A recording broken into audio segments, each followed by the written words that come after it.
एक समय की बात है, महादेव पहाड़ी के जंगल में प्रशांत नामक शेर रहता था। एक दिन जंगल में उसने एक मरा हुआ हाथी देखा। उसे देख उसकी आंखें खिल गईं। उसने हाथी के मृत शरीर पर दांत गड़ाया, पर चमड़ी मोटी होने की वजह से वह हाथी को चीरने में नाकाम रहा। वह कुछ उपाय सोच ही रहा था कि उसे सिंह आता हुआ दिखाई दिया।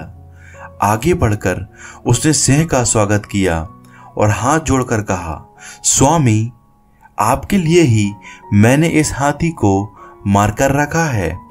आप इस हाथी का मांस खाकर मुझ पर उपकार कीजिए।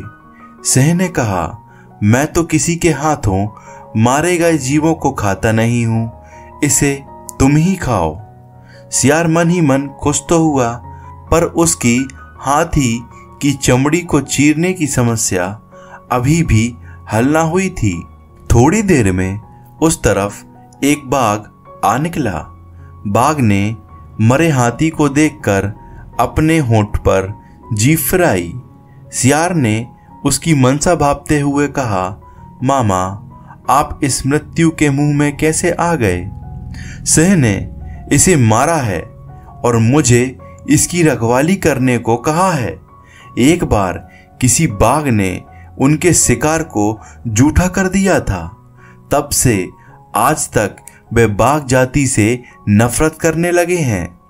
आज तो हाथी को खाने वाले बाघ को वह जरूर मार गिराएंगे। यह सुनते ही बाघ वहां से भाग खड़ा हुआ, पर तभी एक चीता आता हुआ दिखाई दिया। शेर ने सोचा, चीते के दांत तेज होते हैं, कुछ ऐसा करूं कि यह हाथी की चमड़ी भी फाड़ दे और मांस भी ना खाए। उसने चीते से कहा, प्रिय भांजे, इधर कैसे निकले? कुछ भूखे भी दिखाई पड़ रहे हो।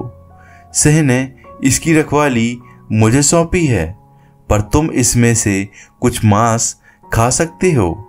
मैं जैसे ही सिंह को आता हुआ देखूंगा तुम्हें सूचना दे दूंगा, तुम सरपट भाग जाना। पहले तो चीते ने डर से मांस खाने से मना कर दिया, पर शेर के विश्वास दिलाने पर राजी भी हो गया।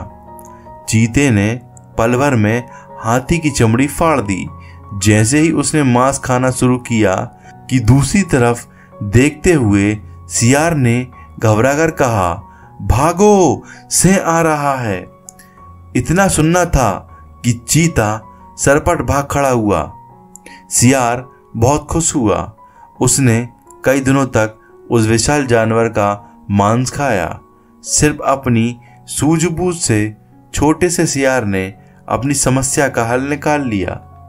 इस कहानी से हमें यह शिक्षा मिलती है कि बुद्धि के प्रयोग से कठिन काम भी संभव हो जाता है। यदि आपको यह कहानी पसंद आई हो तो आपके अपने YouTube channel Hindi moral stories को लाइक, शेयर एवं सब्सक्राइब करना ना भूलें।